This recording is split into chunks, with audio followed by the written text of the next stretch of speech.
નમસ્કાર દર્શક મિત્રો, આપ નિહાળી રહ્યા છો N24 ગુજરાતી। તો નજર કરીશું આજના મહત્વના સમાચાર પર। વડોદરાને પ્રદૂષણ મુક્ત પબ્લિક ટ્રાન્સપોર્ટની ભેટ। મુખ્યમંત્રી ભૂપેન્દ્ર પટેલના હસ્તે અત્યાધુનિક ઈ બસોનું લોકાર્પણ। વડોદરા શહેરને આજે આધુનિક અને પર્યાવરણ મૈત્રી જાહેર પરિવહનની મોટી ભેટ મળી છે। કેન્દ્ર સરકારની પીએમ ઈ બસ સેવા યોજના હેઠળ શહેર માટે મંજૂર થયેલી અત્યાધુનિક ઇલેક્ટ્રિક બસોનું ગુજરાતના મુખ્યમંત્રી ભૂપેન્દ્ર પટેલના હસ્તે લોકાર્પણ કરવામાં આવ્યું। મુખ્યમંત્રી લીલી ઝંડી બતાવીને ઈ બસોને પ્રસ્થાન કરાવ્યું। આ પ્રસંગે સ્થાનિક રાજકીય આગેવાનો, વડોદરા મહાનગરપાલિકાના અધિકારીઓ અને મોટી સંખ્યામાં આમંત્રિતો ઉપસ્થિત રહ્યા હતા।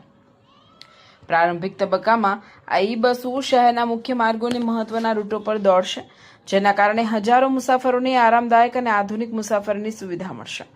ઇલેક્ટ્રિક બસોના ઉપયોગથી પેટ્રોલ ડીઝલ પરની નિર્ભરતા ઘટશે, તેમજ વાયુ અને ધ્વનિ પ્રદૂષણમાં પણ નોંધપાત્ર ઘટાડો થશે। નવી બસોમાં એસી સુવિધા, CCTV camera, automatic ticketing system, panic button સહિતની આધુનિક સુરક્ષા સુવિધાઓ ઉપલબ્ધ છે।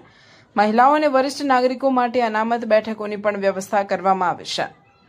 આ પ્રસંગે મુખ્યમંત્રી ભૂપેન્દ્ર પટેલે જણાવ્યું કે ગુજરાત ટકાઉ અને સ્માર્ટ જાહેર પરિવહન વ્યવસ્થા તરફ ઝડપથી આગળ વધી રહ્યું છે અને વડોદરામાં શરૂ થયેલી ઈ બસ સેવા આ દિશામાં એક મહત્વપૂર્ણ પગલું છે। રિપોર્ટર શાહનવાઝ દિવાન, કરજણ, N24 ગુજરાતી ન્યૂઝ, ભરૂચ।